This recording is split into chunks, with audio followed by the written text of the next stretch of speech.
Hi. Wow. No, it was so we set the thing up to go live and you just have it preset and all that. And then you push this thing that says go live and it said it was going live and it kept like spinning and spinning and spinning and spinning. So anyway, we're here. Let's have a service, shall we?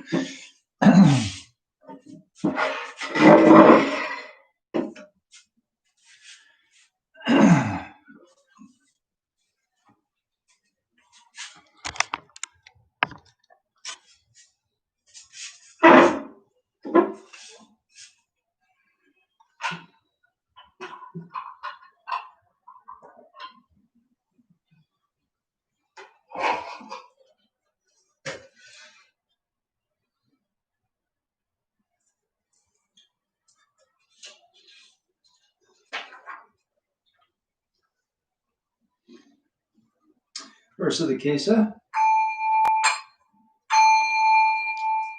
Vast is the robe of liberation, a formless field of benefaction. I wear the Tathagata's teaching, freeing all creations. Vast is the robe of liberation, a formless field of benefaction.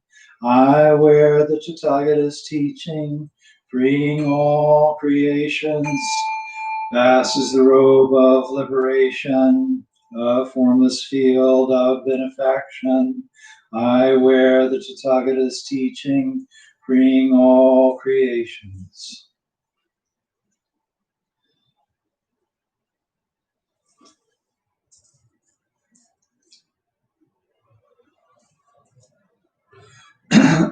Excuse me, Gata of Atonement.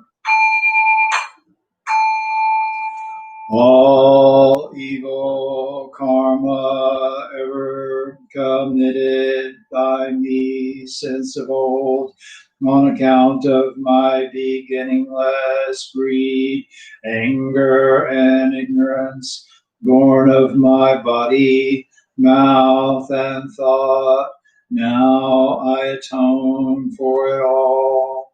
All evil karma ever committed by me since of old, on account of my beginningless greed, anger, and ignorance, born of my body, mouth, and thought. Now I atone for it all. All evil karma never committed by me since of old, on account of my beginningless greed, anger, and ignorance, born of my body, mouth, and thought. Now I atone for it all.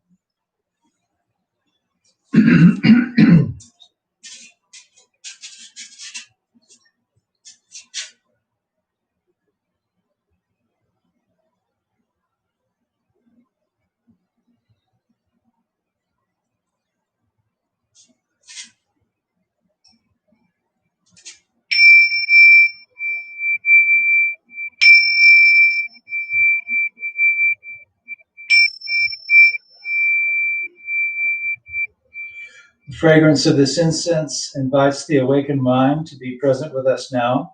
The fragrance of this incense fills our room, protects and guards our minds from wrong thinking. The fragrance of this incense unites us with precepts, concentration, and insight. We offer it for all beings.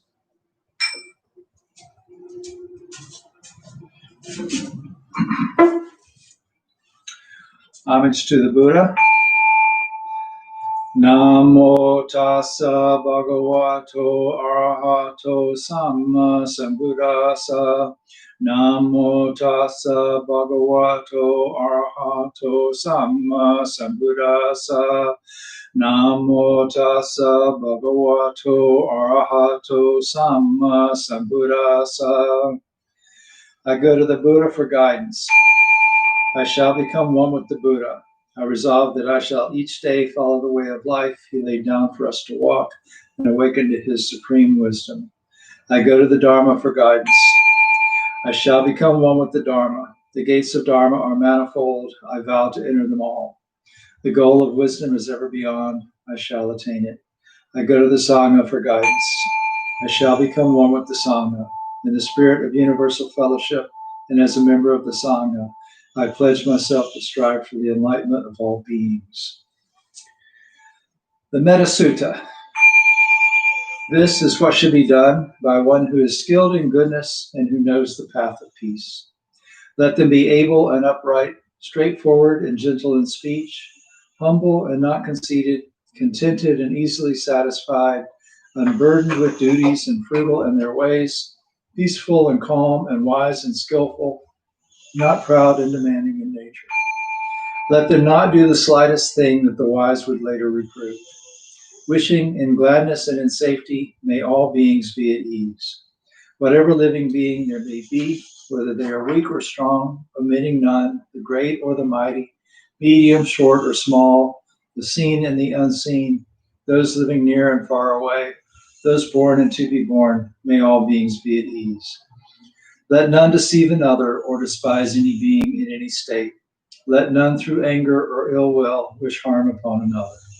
Even as a mother protects with her life her child, her only child, so with a boundless heart should one cherish all living beings, radiating kindness over the entire world, spreading upward to the skies and downward to the depths, outward and unbounded, freed from hatred and ill will, whether standing or walking, sitting or lying down, free from drowsiness, one should sustain this recollection.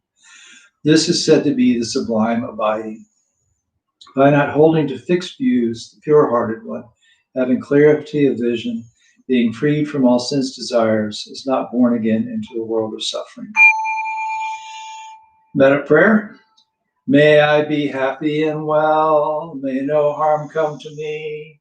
May I learn compassion. May all my friends, family, and those I love be happy and well. May no harm come to them. May they learn compassion. May all those troubled in body, mind, and spirit be happy and well. May no harm come to them. May they learn compassion. May all those who have hurt me in body, mind, and spirit be happy and well. May no harm come to them. May they learn compassion. May all those I have hurt in body, mind, and spirit be happy and well. May no harm come to them. May they learn compassion. May all my enemies be happy and well. May no harm come to them. May they learn compassion. May all living beings be happy and well. May no harm come to them. May they learn compassion.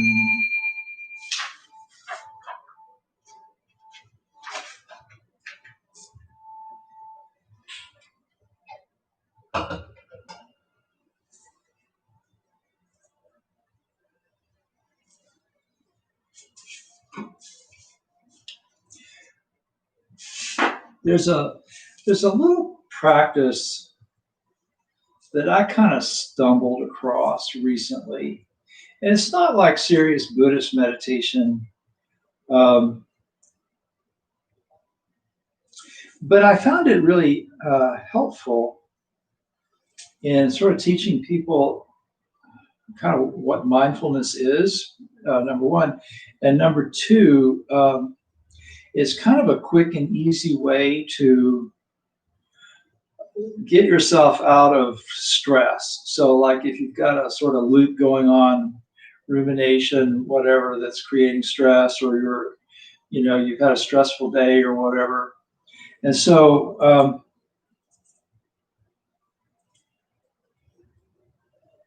I lead some meditation classes and stuff for Stetson, and I was researching something that had come up in one of these things, and I came across this thing of mindfulness practices, and it was done by a psychologist, and was sort of cataloging some practices.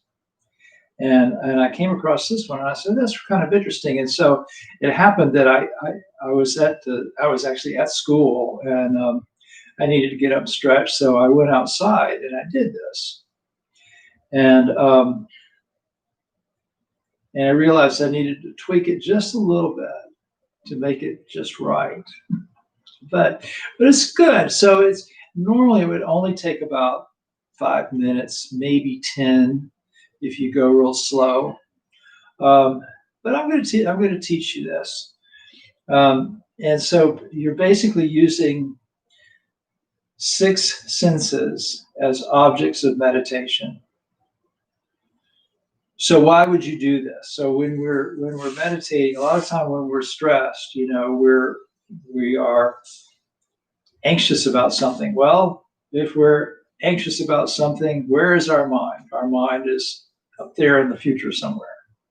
Or we're regretting something, or we're angry about something, in which case our mind is back there in the past somewhere. And so to get out of these cycles of stress, one of the kind of key things to do is to come into the here and now. And so the kind of the quickest way to get into the here and now is to focus on something coming in through one of the sense doors. So in Buddhism, we talk about sense doors. These are ways that that consciousness and experience come into contact with one another, right? So I talked about the 12 factors of dependent origination recently, didn't I? Did I talk about that? And one of the places where you can sever the chain of causation is at contact. If I don't perceive it through one of the senses, I don't have a reaction to it. So this is a way to, well, let's just do it. So one thing that you need to know is that in Buddhism, there are 6 senses. This doesn't mean that one of them is seeing the past or the future or reading people's minds or anything like that. The sense doors are things that come in through touch. We can feel them with our skin, with our nerve endings. Taste, what contacts the tongue and the mouth, and we perceive it with taste. Smell, incense, right? Comes in through the olfactory sense. Sound and eye and sight. So these are sense doors. But the 6th one is mind. Because, when you're remembering something, sometimes you can have very vivid memories and remember what something felt like or what something smelled like or whatever. Now, that's not actually coming in through your nose, right? It's not coming in through your skin. And sometimes the memories are sensory experiences, but that are very internal, right? So how am I feeling right now? If I go to answer that question, there are certain things that are happening through touch. Maybe I'm feeling a pressure on my back with the chair or something like that. But a lot of the feeling is internal. So that's mind. Mind is a sense door also. So anyway, let's do this. It's not going to be as long as the usual meditations are, but I think it's a good thing for you to work with.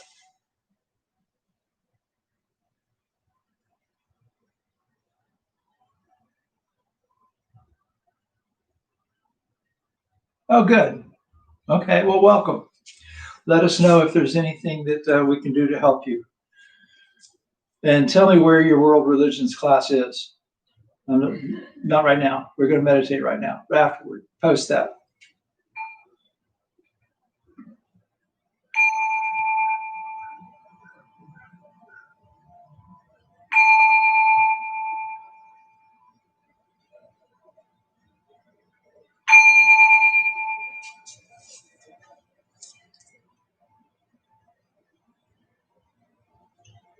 For this meditation, you can keep your eyes open if you want to. Don't be looking around, just kind of find a place to rest your gaze. Or you can close them or keep them open just a little bit, let some light in.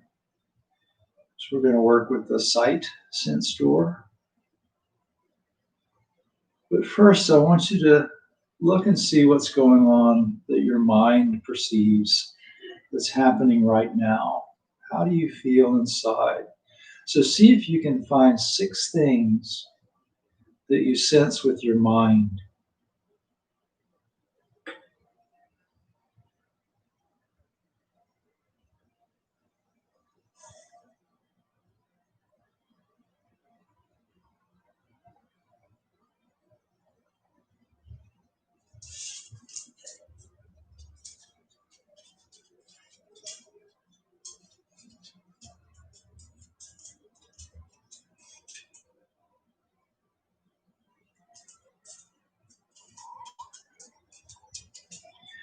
And sometimes when you do this, you'll have physical sensations that are more spiritual than physical, kind of. You might feel like a warmth at the center of your chest or a feeling of bliss spreading through your body, things like that. A sort of vague tightness. If you're anxious, you might experience that as a sensory experience, but that's not really associated with touch. So just see what's going on.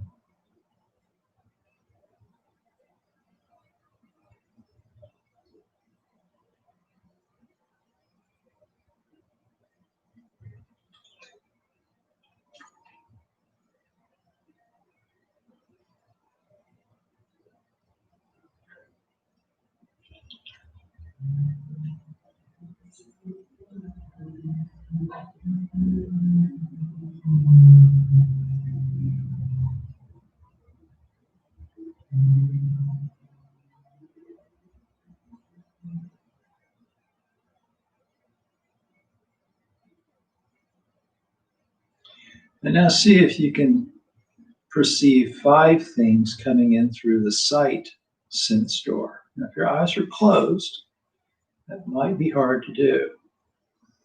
But even then, there's light against the inside of your eye. You might see little blotches of color,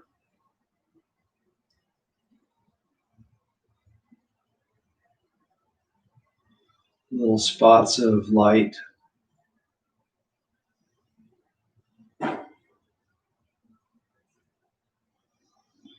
Sometimes the residue of something that you were looking at before kind of makes an impression against the rods and cones in your eyeball, and that kind of keeps them stimulated. So you see that, even though it's not like a mental image. It's a physical phenomenon.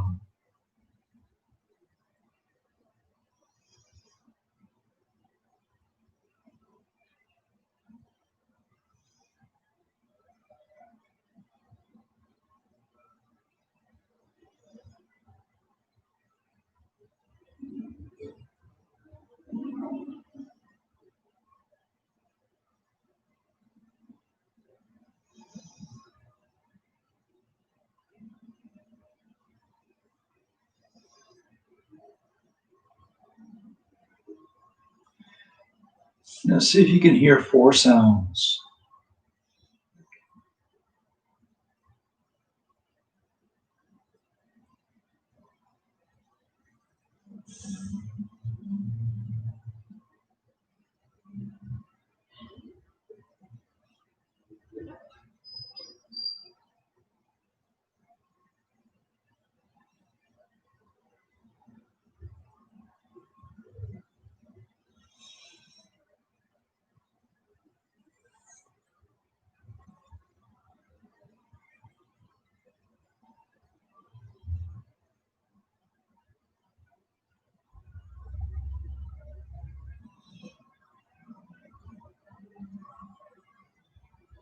And 3 physical sensations.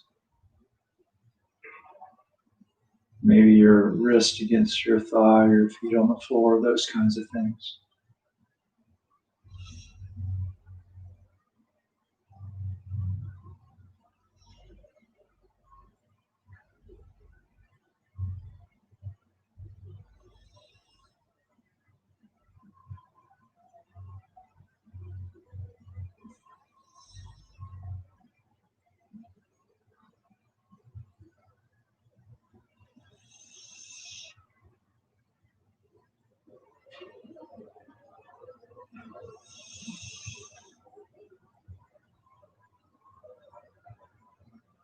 Can you smell two things?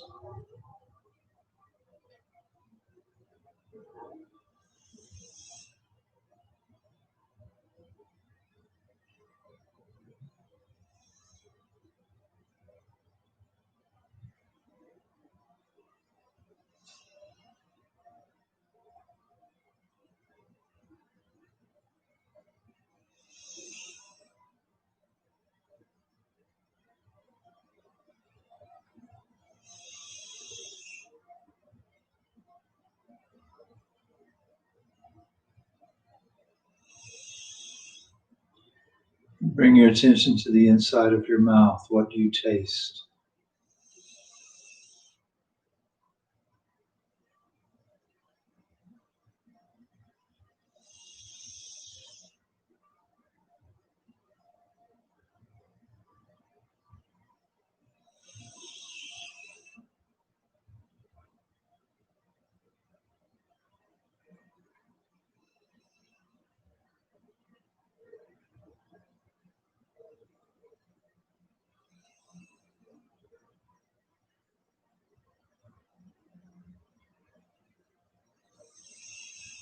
And then just bring your attention to your breath. We'll just sit with the breath for a moment and just see if this has calmed you down, de-stressed you any.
Where is, how was that? Is that good? So I encourage you, if you know, want to, I mean, this is a fairly short thing to do. If you're just trying to develop a meditation habit, get a few minutes, you know, go outside, look deeply into things, you know, like when you're looking around, don't just look around, oh, there's a car, there's a tree, there's a street or whatever. Find something that you can kind of like rest your attention on. And so look at the connections between leaves and branches or something like that. That's, I think, makes it a little bit more interesting. Kay, are you still here or did you leave? I just wonder what you meant about the live chat buffering too much. She might have left. So where is EFSC? Spencer? Just answer when you can. I'm going to talk a little bit. So we had talked, I had talked, you had listened about me going through what we do in the service and kind of explaining why we do these things. Since we've got some people here who have maybe not been a part of our community for a long time, maybe gone to our website, downloaded the service guide and trying to chat along or chant along and wondering Eastern Foot.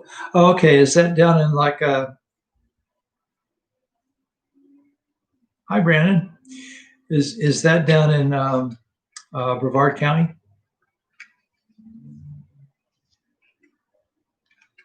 Anyway, no matter. So Cocoa. Oh, okay. All right. Yep. I know where Brevard Community College was. Good. Well, I'm glad you made it. Let us know if we can help you with anything. Um, so we start off with a couple of things before we actually kind of start the main service.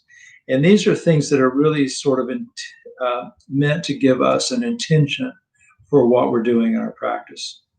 And so the first one is the verse of the Kesa. Vast is the robe of liberation, a formless field of benefaction. I wear the Tathagata's teaching, freeing all creations.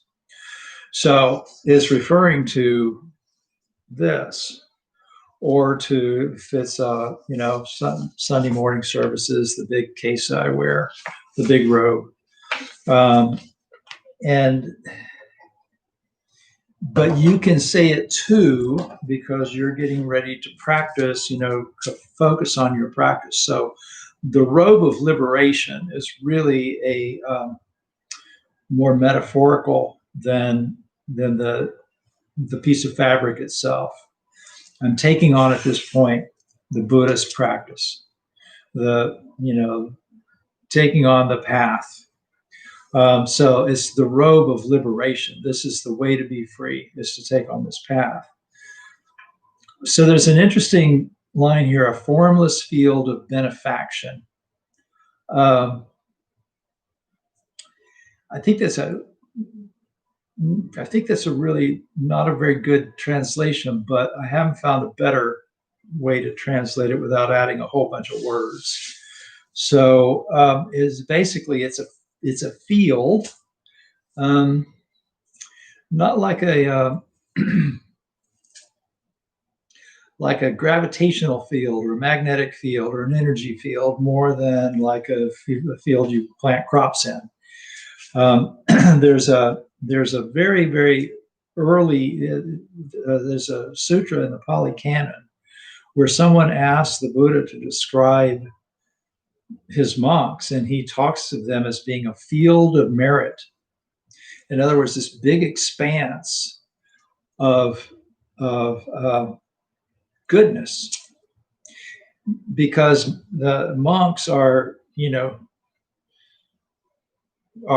doing good as a way of life.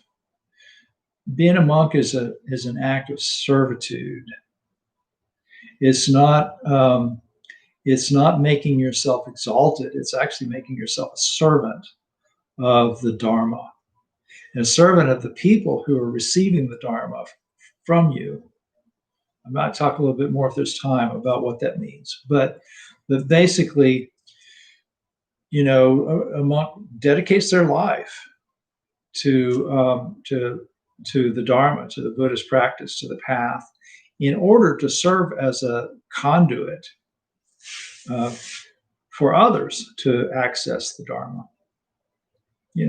And also so that we can really refine what we do. I mean, you can practice more if you're a monk, theoretically. I mean, in this day and age, most monks have to still make a living, but theoretically, you can devote more time to it, and so you make more progress, and so you can achieve liberation, and you'll be there an example of people, and you keep coming back, so that you can help others. Anyway, I wear the Tathagata's teaching. So Tathagata is kind of a fancy word for the Buddha. It means the one thus come.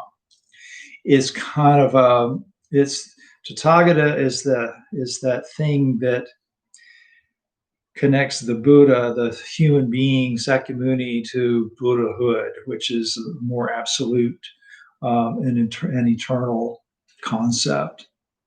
Although humanistic Buddhists don't really go there, it's the one who has realized the ultimate truth. You could put it that way.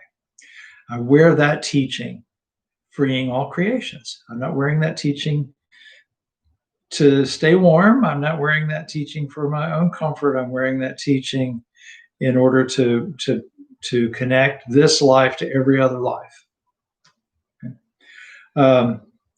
So we say that, and we say this. So we do these things 3 times. It's a traditional thing. Probably goes back to ancient Indian practice or something like that. If you ever go to a Thai temple, before someone will give a Dharma talk, you have to ask for it 3 times. which is a ritualized thing to do. You say, you know, Bhante, and you say some stuff in Pali, and you don't know what you're saying, but you're reading it, and then they start giving you a Dharma talk, right? Um, so it kind of means you really mean it, but there's kind of an interesting thing that psychologists and neurologists will tell you about, that if you hear something 3 times, it started to sink in. If you say something 3 times, you started to really mean it. So that's an interesting effect. And I mean, I'm sure they didn't know that from any scientific point of view, but probably recognized it as human beings. And then the next one is the Gata of atonement. So all evil karma ever committed by me since of old. Okay, so there's this word evil. A lot of people translate that differently. In fact, Brevard Zen Center, where I'm attached, I think they say harmful. Some others say harmful and things like that. So, because we don't like the word evil in the West, because it sounds like we're saying that something is somehow sort of supernaturally evil. That's not what it means. Something is evil in Buddhism if it leads to death. And it leads to death if it leads to suffering, right? If it leads to clinging and aversion, then it continues the round of suffering. So if it leads to birth, it's going to lead to death, right? So if it keeps you coming back, then it keeps you in that cycle of birth and death. And so it's evil if it's rooted in greed, hatred, or delusion, or some combination of the three.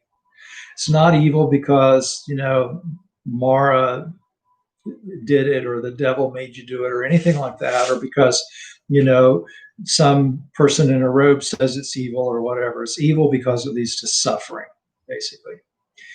All evil karma. So when I do something that leads to suffering for myself or others, and I do this deliberately, that would be evil, bad karma, negative karma, ever committed by me since of old. So I'm acknowledging that whatever is experienced, it could be rooted way in the distant past, before this life even. So if you're a humanist and you're not concerned about rebirth and all that kind of stuff, that's okay. You're born into a physical form with certain mental characteristics that you didn't cause, right? They came from somewhere before you. So you can look at it as genetic preconditioning plus cultural preconditioning plus the way your parents raised you. So this action, this karma, if it leads to suffering, it's grounded in greed, hatred, or delusion, and it goes back to since before you were born. Even though you don't experience it until this lifetime, its source is beginningless. One of these days, I'm going to have this conversation with a Christian minister and talk about the idea of original sin and beginning and evil karma going back to beginningless time, and see if there's any common ground there. I don't know. Anyway, on account of my beginningless greed, anger, and ignorance, right? That's why it's evil. On account of my greed, anger, and ignorance, born of my body, mouth, and thought. So in Buddhism, an intentional act is karma. An unintentional act, not so much, unless it happened as a result of intentional acts. And we can have a whole Dharma talk about that one day. But acts of body, meaning I do something, speech, meaning I say something, and thought, meaning I deliberately think something. Okay? That doesn't mean some thought arose that was negative and, oh my God, I just did an evil karma. No. If a thought arises, out of the blue, or somebody walks by and I have a certain thought or whatever, that's not a willful action, right? Now, if that happens and I start turning it into a plan, or I ruminate on it, and so I'm thinking deliberately about this thing, now it's evil karma. It's an action of mind. So, an example would be um, somebody who did something obnoxious at work. I see them walking down the hall, and I think, ah, that son of a bitch. Not that I would ever think such a thing, but people do, right? And then I go, okay, I had this disparaging thought about this person, and let me let that go. No evil karma committed there. Now, if I go, that son of a bitch, he should have done this and I should have done that, and here's how I should have responded, and I'm going to, poke holes in his tires or whatever, having revenge fantasies or whatever that is. Now that's evil karma. Now I have gone from this thought arose that I had nothing to do about. It was I think it was Soen Roshi would say, a secretion of the mind, to I'm thinking about this now. So keep that in mind, uh, as you go through relationships in your life. Anyway, so that's the first two things. So now we're getting to the service. I'm not going to get all through this in one night, I don't think, but that's okay. We do it next week. So we light candles and incense. Candles represent enlightenment. That's kind of the most fundamental reason that we do that, is because it represents bringing light to the darkness of our lives. But we're not just lighting candles, we're offering candles. So we're offering our practice, and we offer incense. So interesting thing about candles and incense, if you just hold on to them, you don't realize their benefit. The only way to get light or fragrance out of them is to let them go. You let them go by letting them burn away. And when they burn away, you experience the light and you experience the fragrance. So Dharma is often referred to as being a fragrance. In fact, my Dharma name in Vietnamese means Dharma fragrance, the first.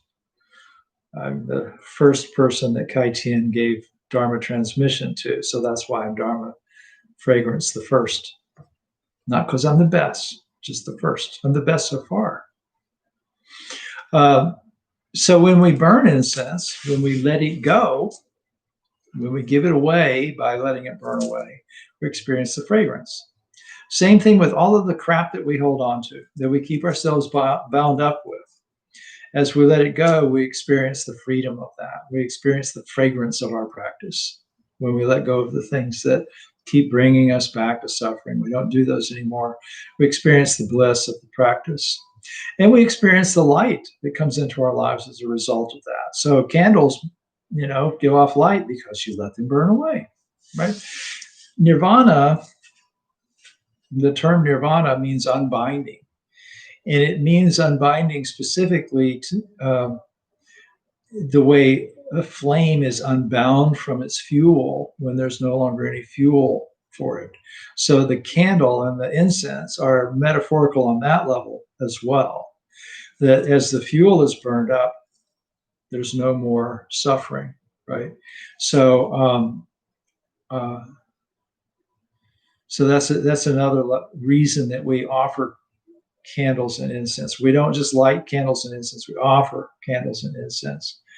And the fragrance fills our room, protects and guards our minds from wrong thinking. It's not just that it is nice, which it is, but it brings us together in something that we're sharing, because we all appreciate the fragrance because it goes everywhere. So I can't say, I'm going to light this incense, but only I can smell it. You can't have any of it. If I light it, it goes everywhere. Good people, bad people, Buddhist people, Christian people, atheist people, everybody gets to smell the incense. So it unites us.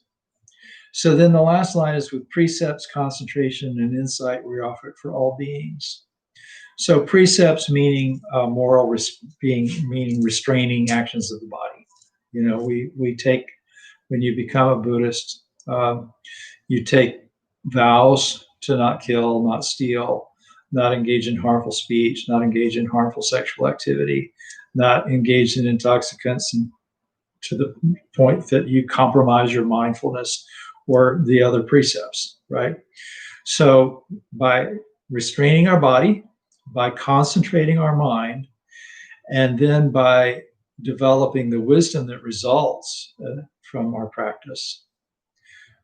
So we're offering this along with our practice, along with living by this sort of ethical code, training our mind, and devoting ourselves to the development, to the cultivation of wisdom.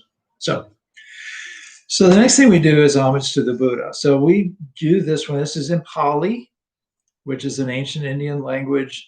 It's some schools of Buddhism use Sanskrit. Some schools of Buddhism that don't exist anymore used a different language. There's fragments of a canon, and I think it's like Pakistan, ancient Pakistani. I don't remember exactly. I shouldn't try to tell you. But it doesn't really exist anymore anyway. Sanskrit, Chinese, but Chinese is mostly either translated from Sanskrit or was composed in Chinese and then translated into Sanskrit, or Pali. So Pali is associated mostly with Theravada Buddhism, but in Vietnamese Buddhism, which happens to be in Southeast Asia, even though Vietnamese Buddhism is primarily Mahayana, they also recognize the Pali Canon. So because a lot of our community, when we were getting started, practiced insight meditation and had affiliations or had affiliations with Theravada temples and so on. And because this is just about as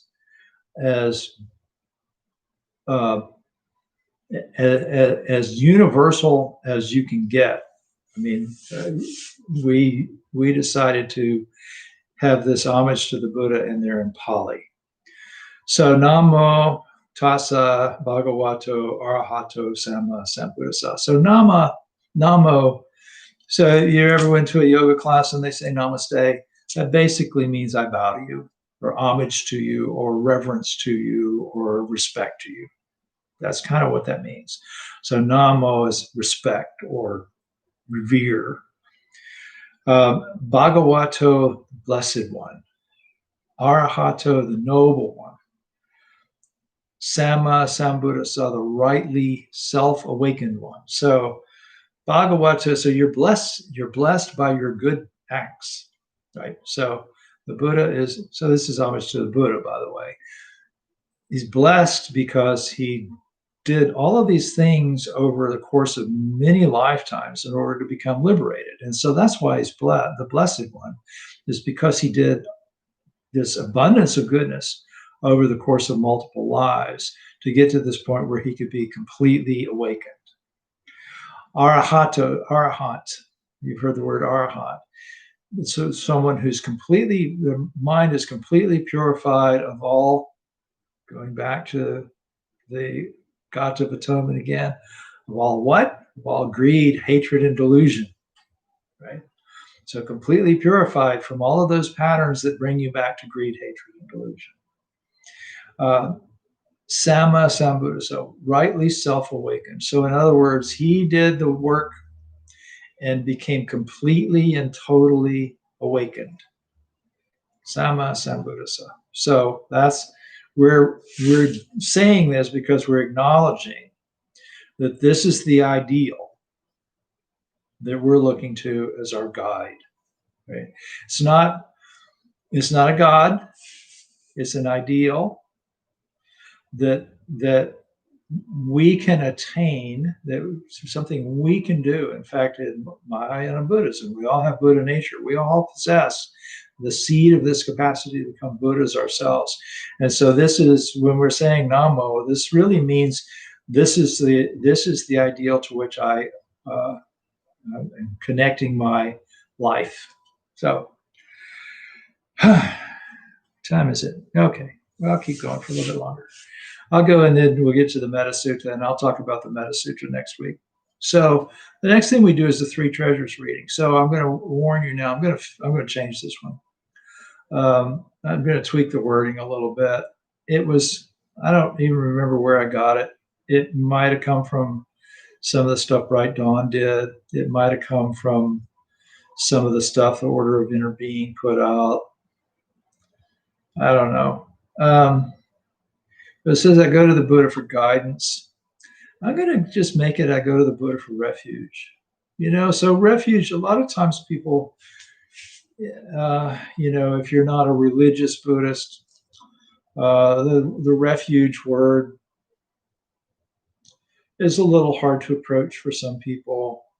So you're saying, well, this is the path that I'm looking here for guidance. I think refuge is perfectly fine. You're returning to your true self, not to the self that's got layers of crap piled on it from all of your evil karma and all of your delusions and all of your anger and all of that, but the true self, the self that is at the core of your of your free life, right? The thing that you're trying to transcend all of that other stuff, that's there. So that's where I'm going for refuge. That's not an out there thing, right? I'm not going to something above me for refuge. Yes, the Buddha accomplished something that I haven't accomplished yet, but the wisdom, the capacity is here, right? So this is I'm returning to my true self when I'm going for refuge. It says I shall become one with the Buddha. I'm going to change that, being one with Buddha, because when we bow to the statue, we are one with Buddha. It's not I'm striving to become like that. I am acknowledging in this moment, in this practice, I am one with Buddha. Now that's something you're going to have to sit with and work with for a little bit. It doesn't make a lot of sense intellectually, but this is where we're going. I'm going to change it to where we are acknowledging our oneness with Buddha. That's our Buddha nature right there. I'll follow the way of life he laid down for us to walk and awaken to supreme wisdom, right? I go to the Dharma for refuge. Again, the path of practice is the refuge. Being one with the Dharma. If I'm on the path, I'm one with the Dharma, right? Gates of Dharma are manifold. I vow to enter them all. The goal of wisdom is ever beyond. I shall attain it. So there is when you take the Bodhisattva vows, you say, Dharma gates are boundless. I vow to enter them. Sentient beings are numberless. I vow to liberate them. The enlightened way is unsurpassable. I vow to embody it. So, and there's different translations of that. But what we're saying with the Dharma gates, there are countless ways to access the Dharma. You only need to go through one Dharma gate, right? If you access the Dharma by bowing 10 times a day to a statue of Amitabha Buddha and saying Namo Amida Butsu, and you get enlightened by that, good for you. If you do it by sitting on a cushion in long periods of time in Zen meditation retreats and you wake up, good for you. If you do it by keeping the precepts, good for you. However you wake up, that's your Dharma gate. You went through it, and you go through one, you go through them all. You've accessed the Dharma. You're there, you're awake. Okay. So the gates of Dharma are manifold. I vow to enter them all. The goal of wisdom is ever beyond. I shall attain it. No matter how hard it appears to be, if I am practicing, then I am on the path. If I am on the path, I am expressing my Buddha nature. There's nothing to attain. We say I vow to attain it but that's why in a lot of Zen communities says, I vow to embody it. It's unsurpassable. I can't really do this, but I'm going to do it.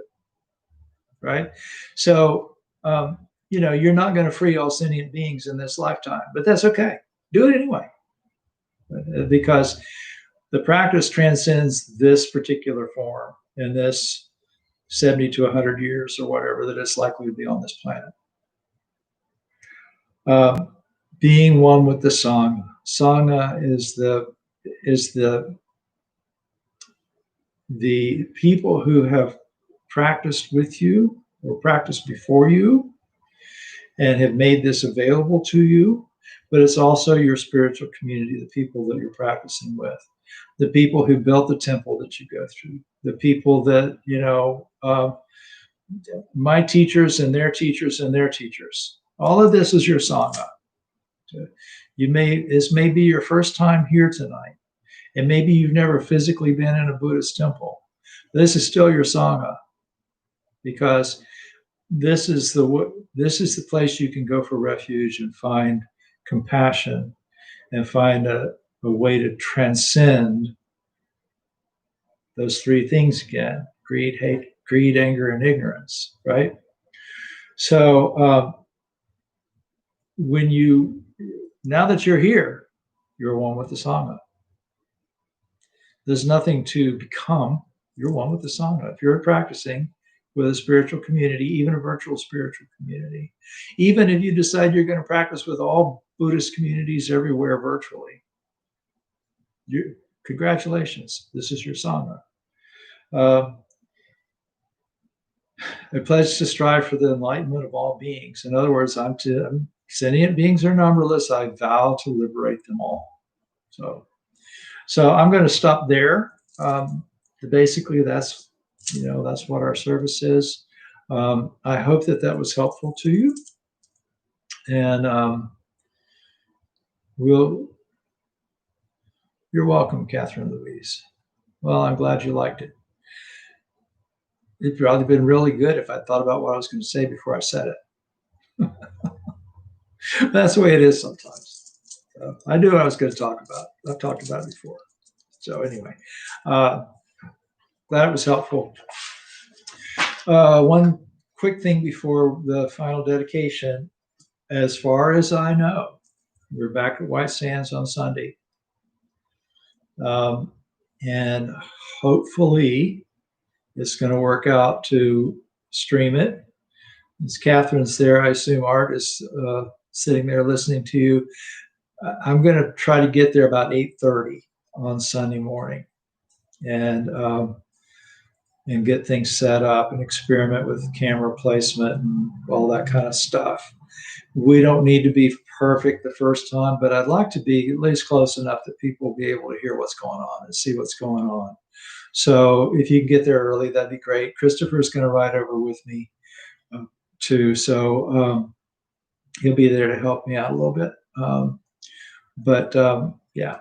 So with any luck, we'll see you Sunday morning at 10 a.m. And in the meantime, see you Thursday, tomorrow at 6. Okay.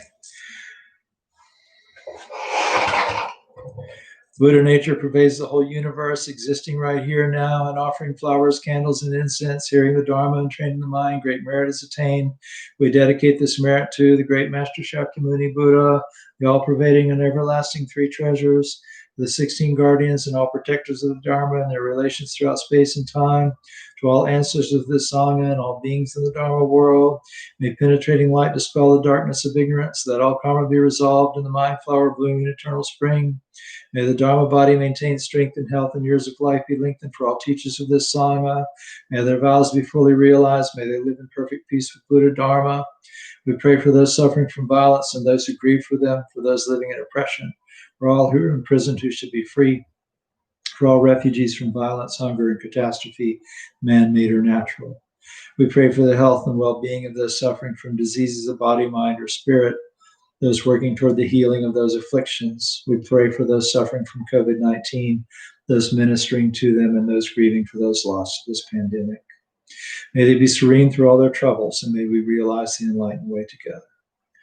Sabe sata sadahantu avera sukajivino katang punya phalang myham sabe bhagi bhavantu te. May all beings always live happily, free from animosity. May all share in the blessings that spring from the good we have done. So thank you all very much, and I will see you again soon.